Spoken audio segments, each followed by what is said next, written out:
Ukážeme si základné funkcie nového termostatu zo systému Nico Home Control.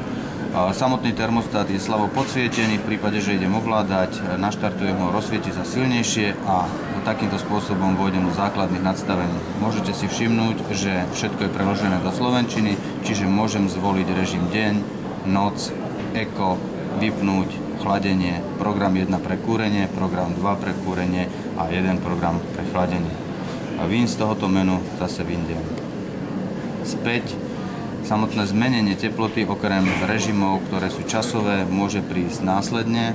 Mením teplotu na požadovaných treba 27 stupňov, potvrdím. Druhý údaj, ktorý musím zasa potvrdiť, je časové pásmo, ako dlho má táto zmena teploty byť aktívna.